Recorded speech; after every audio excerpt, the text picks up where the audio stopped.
ஓம் முருகா போற்றி. ஓம் சரவண பவ. என் அன்பு குழந்தையே, எல்லோருடைய வாழ்விலும் மாற்றங்கள் வருகின்றன. சிலருக்கு கொஞ்சம் தாமதமாக இருக்கலாம். இப்போது உன் வாழ்விலும் நீ எதிர்பார்த்த மாற்றம் வரப்போகிறது. உன்னுடைய பல வேண்டுதலில் உன்னுடைய முதன்மையான வேண்டுதல் விரைவில் நடக்கப் போகிறது. அதற்கு நீ செய்ய வேண்டியது எல்லாம் அந்த விஷயத்தை குறித்து நேர்மறை எண்ணங்களை மனதில் எழுப்ப வேண்டும். அது நடக்கும் என்று நீ நம்ப வேண்டும். உனக்கு அந்த வேண்டிய ஒன்று நிச்சயமாகவே கைகளில் கிடைக்கும். கோவிலில் சாமி முன் இந்த முறைப்படி நீ பிரார்த்தனை செய்து வந்தால் நிச்சயம் நீ நினைத்தது நடக்கும்.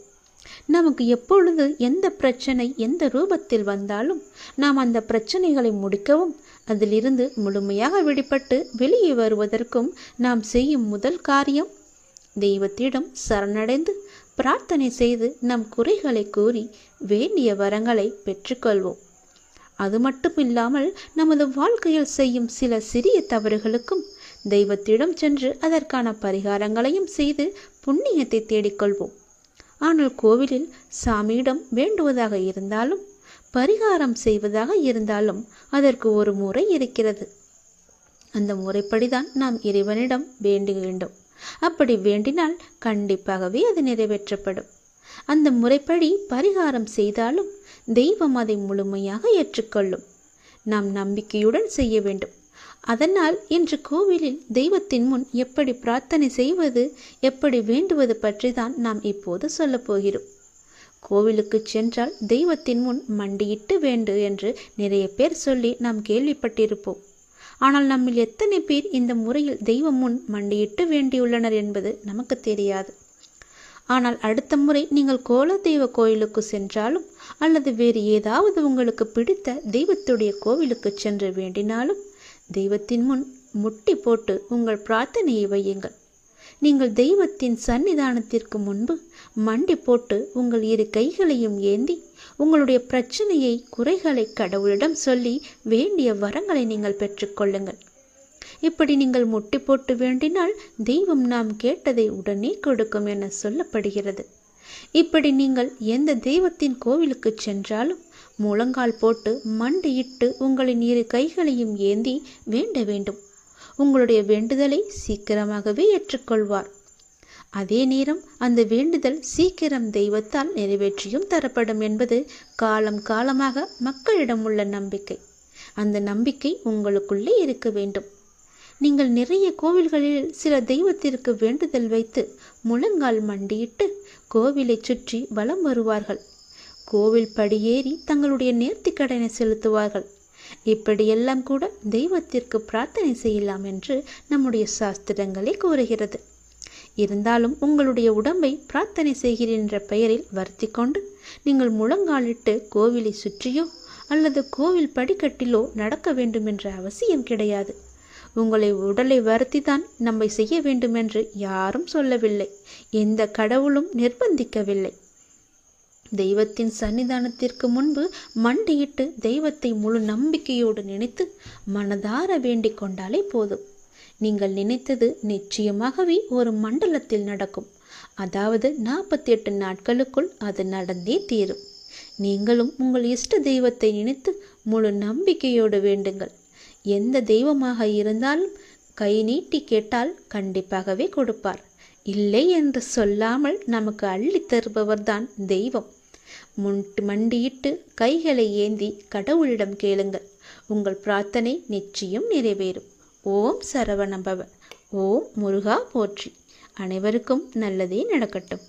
எனது மொழிகளுக்கு கீழ்ப்படிந்து நடப்பவன் நல்லவனோ கெட்டவனாக இருப்பினும் நாளடைவில் அவன் உயரிய தன்மையை பெற வைப்பது என்னுடைய கடமையாகிறது. அவனுக்கும் எனக்கும் இடையே பேதம் என்பது எதுவும் இல்லை. இப்போது அவன் பொறுப்பு முழுவதும் என்னிடமே உள்ளது. நம்பிக்கையுடன் என்னை பின்பற்றி நீ தொடர்ந்து வா. நான் உன்னிடம் பல முறை கூறிவிட்டேன், உனக்கு எது நன்மை அளிக்குமோ அவற்றை மட்டுமே நான் உனக்கு அளிப்பேன் என்று. அதை விடுத்து நான் கேட்பதை நீ ஏன் எனக்கு அளிக்கவில்லை என்று என்னிடமே நீ கோபித்துக் கொள்கிறாய்.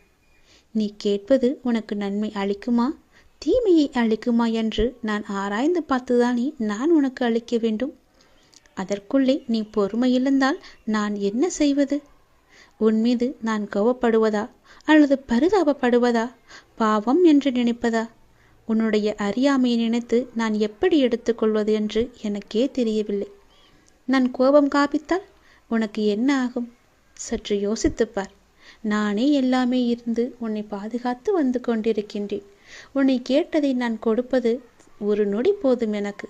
ஆனால் கொடுக்காமல் கொஞ்சம் நேரம் காலம் தாழ்த்தி நாட்கள் தாழ்த்தி கொடுப்பது எதற்காக என்று யோசித்து பார்த்தாயா? ஒரு அப்பா தன்னுடைய பிள்ளைக்கு நல்லதுதான் நினைப்பேன். அப்படி இருக்கும்போது நீ ஏன் இப்படி அவசரப்படுகிறாய்?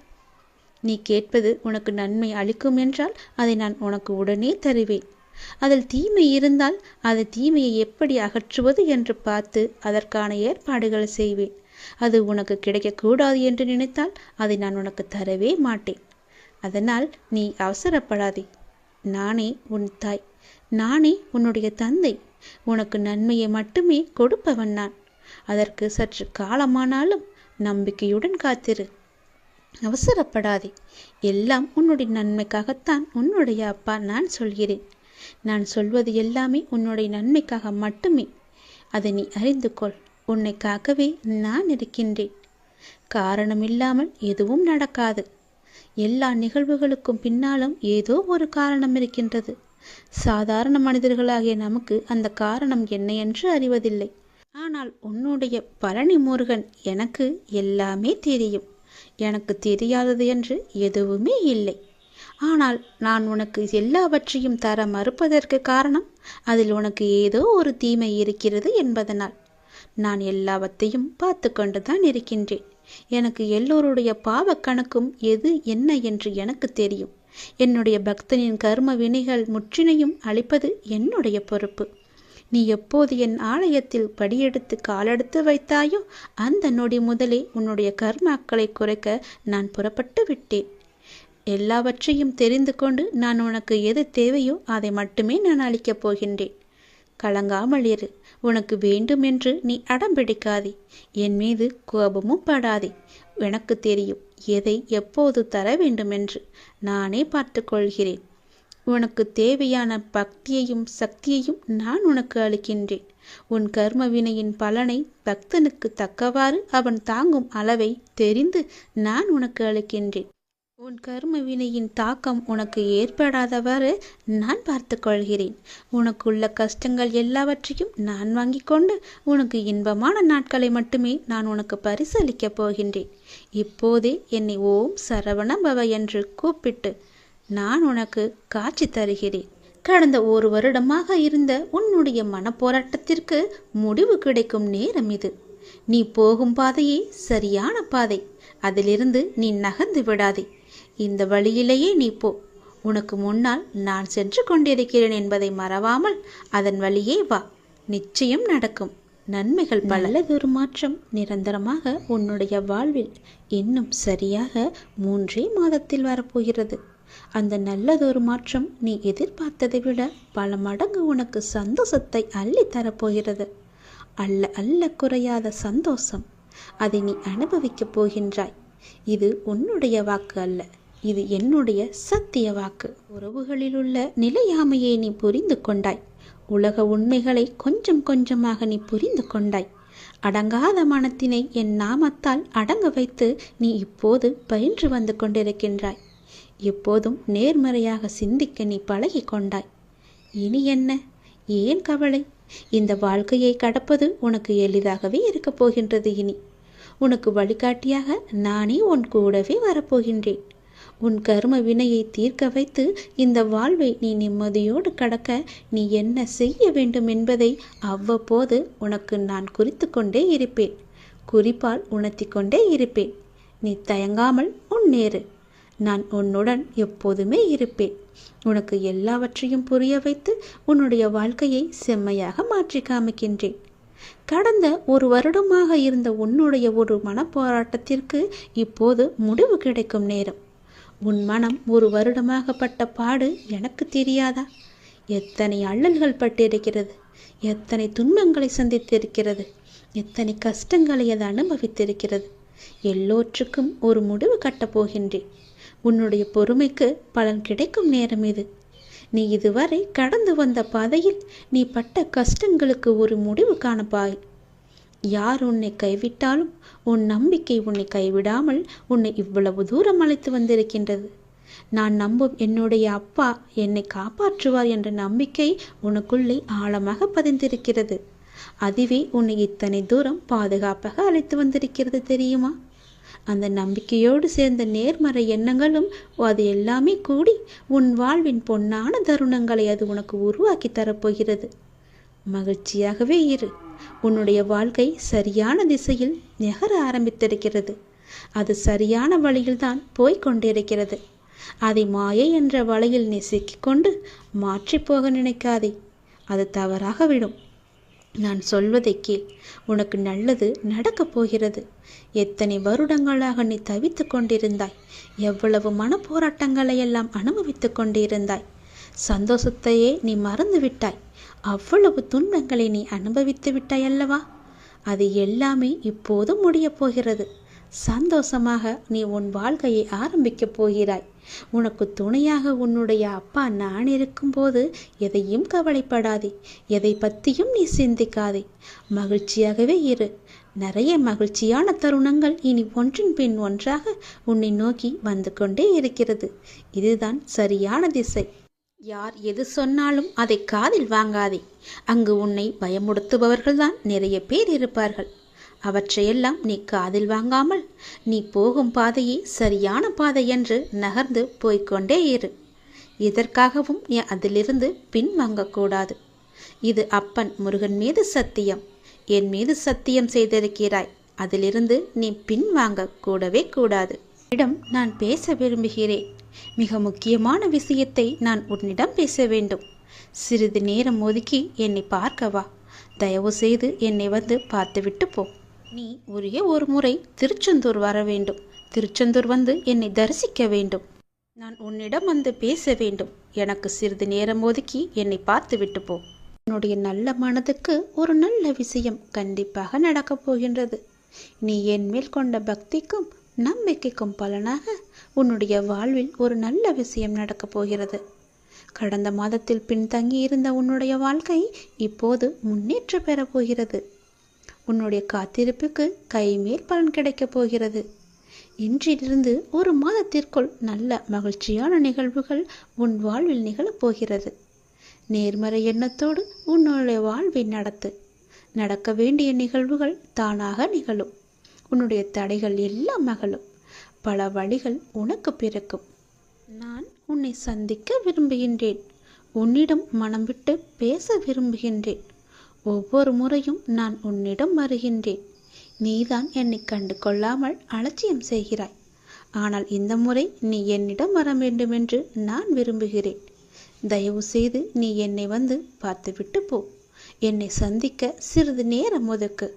எவ்வளவு சீக்கிரம் வருகிறாயோ அவ்வளவு சீக்கிரம் நீ என்னை வந்து பார்த்துவிட்டு போ. இதுவரை தேய்பிறையாய் இருந்த உன்னுடைய வாழ்க்கை இனி வளர்ப்பிறையாய் ஏற்றம் பெறப்போகிறது. அடிமேல் அடியாய் இருந்த துன்பங்கள் எல்லாம் மாறி எடுத்து வைக்கும் ஒவ்வொரு அடியும் மகிழ்ச்சியான ஒன்றிற்கு நிச்சயம் வழிகாட்டப் போகிறது. இனி எல்லாமே உனக்கு நல்லதாகவே நடக்கும். இந்த அப்பாவின் ஆசையோடு. ஏன் வாழ்கிறோம், இந்த வாழ்க்கையே வேண்டாம் என்று எதிர்மறை எண்ணங்களோடு நீ முடிவெடுக்காதே.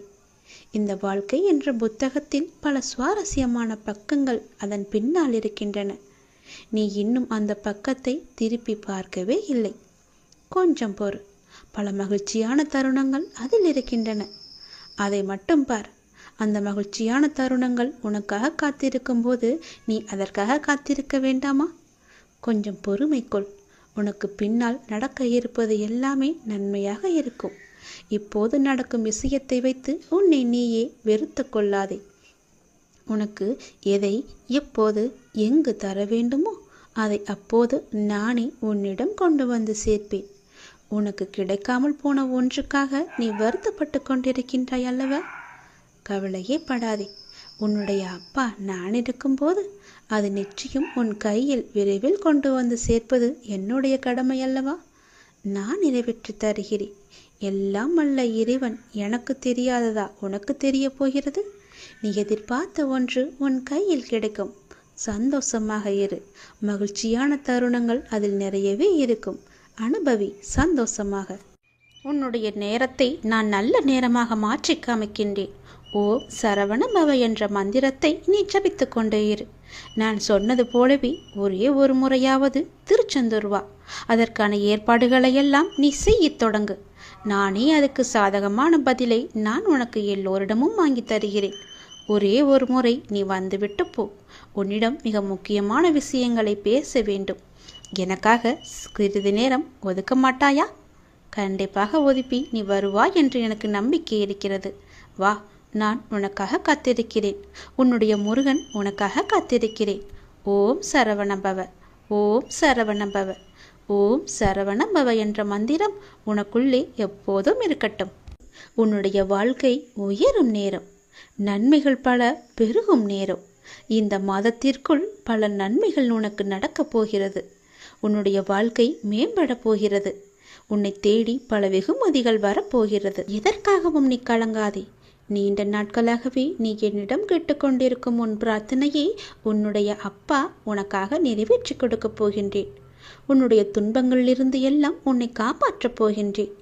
நீ கேட்ட வரத்தை கூடிய விரைவில் உனக்கு தந்து உன் வாழ்க்கையை நான் சிறப்பானதாக மாற்றப் போகின்றேன்.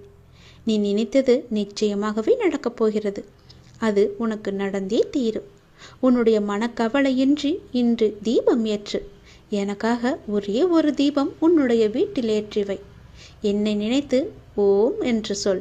எல்லாவற்றையும் நான் பார்த்து கொள்கிறேன். உனக்கு நல்வழியை நான் காட்டுகிறேன். காலை எழுந்ததும் என்ன வாக்கு வருகிறது என்று பார்க்க வேண்டும். ஏனென்றால் மனம் எதையும் பறிகொடுத்தது போல உள்ளது என்று உன் மனதில் சில கவலைகளுடன் நேற்று உறங்கி போனாயல்லவா? ஒவ்வொரு காலகட்டத்திற்கும் என்ன நடக்க வேண்டுமோ அதுதான் நடந்திருக்கின்றது. ஆனால் அது நிரந்தரமல்ல. இதுவும் மாறும். உன் மனதில் உள்ள அந்த சுமைகளை இறக்கி வைத்துவிட்டு அடுத்த நொடி உன்னுடையதாக இருப்பதற்காக அதை எப்படி சிறப்பாக ஆக்கப் போகின்றாய் என்பதில் உன்னுடைய கவனத்தை நீ செலுத்து. நான் உன்னோடு இருக்கின்றேன். அடுத்த நொடியை மகளுடையதாக ஆக்க உனக்கு நான் துணை இருக்கின்றேன். என் செல்ல குழந்தையே, உன்னை விட்டு சென்றதெல்லாம் உன் கை வந்து இந்த தை மாதத்தில் உன்னை வந்து சேரும். மகிழ்ச்சியாகவே இரு. நான் உனக்கு துணை இருப்பேன். எப்பொழுதும் உனக்குள் நான் இருப்பேன். என்னுடைய நாமத்தை மட்டும் நீ சொல்லிக்கொண்டே இரு. நீ மகிழ்ச்சியாக இருந்தாலும் உன்னுடைய மனதில் ஏதோ ஒரு பயம் ஓடிக்கொண்டே இருக்கின்றதே. எதற்காக அது? அது தேவையற்ற பயம். உன் வாழ்க்கையில் நல்ல மாற்றங்கள் ஒவ்வொன்றாக நடக்க ஆரம்பம் ஆகிவிட்டது. பயம் உனக்கு எதிர்மறை எண்ணங்களை மட்டுமே தரும். அந்த பயத்தை நீ தூக்கி எறிந்துவிடு. உன்னுடைய மனதை நீ எப்பொழுதும் நேர்மறையாய் மட்டுமே வைத்துக்கொள். அதில் எதிர்மறையை உட்பகுத்தி விடாதே. அதை தடுத்து நிறுத்த வேண்டிய பொறுப்பு உனக்குள் தான் இருக்கிறது. அதை நீ மட்டுமே செய்ய முடியும். நீ நினைத்தால் கண்டிப்பாகவே முடியும். அந்த எதிர்மறை எண்ணங்கள் உன் செயல்பாட்டை எல்லாம் தடுத்து உன்னை தோல்வியில் சென்று அடைய வைத்துவிடும். முதலில் அந்த பயத்தை விடு. நல்லதை நினை. உனக்கு நன்மைகள் மேலும் மேலும் பெருகி கொண்டே இருக்கும். உன்னுடைய வாழ்க்கை உயரும் நேரம் இது. நீ வாழ்வை எப்போது குறை சொல்லாமல் ஏற்றுக்கொண்டாயோ, வினையை எப்போது நீ புரிந்து கொண்டாயோ, அப்போதே பல மாறுதல்கள் எல்லாம் உன்னுடைய வாழ்வில் நடக்க ஆரம்பித்து விட்டன. நீ விரும்பியபடி நடந்தால்தான் மகிழ்ச்சி இருக்கும் என்று நினைத்தாய். ஆனால் இப்போது உனக்கு அமைந்த வாழ்விலே நீ அனைத்து மகிழ்ச்சியையும் காண இருக்கின்றாய். இடமாற்றம், வேலை மாற்றம் என நீ எதிர்பார்த்த பல மாற்றங்கள் நிகழப்போகிறது. நீண்ட நாட்களாகவே நீ என்னிடம் கேட்ட ஒரு வேண்டுதலும் இந்த மாதத்தில் நிறைவேறப் போகிறது. மகிழ்ச்சியாக சந்தோஷமாகவே அதை அனுபவிக்கப் போகின்றாய். உன்னுடைய வாழ்க்கையானது கொஞ்சம் கொஞ்சமாக மேம்பட்டு உயர்ந்த நிலைக்கு வரப்போகின்றது. உன்னுடைய வாழ்க்கையின் தரம் உயரும் நேரத்தை நீ நெருங்கிவிட்டாய் அல்லவா? அதனால் பல நன்மைகள் உன்னை வந்து சேரப்போகிறது. இந்த மாதம் முடிவதற்குள் அதற்கான பலனை நீ அனுபவிப்பாய். கொஞ்சம் கொஞ்சமாக எல்லாமே நடந்து உன் முழுமையான வாழ்க்கையை நீ அனுபவிக்க நீ உன்னை தயார் செய்து கொள்ள வேண்டும். சந்தோஷத்தில் நீ துள்ளி குதிக்கப் போகின்றாய். என்னுடைய நாமத்தை நீ சொல்லிக்கொண்டே இரு.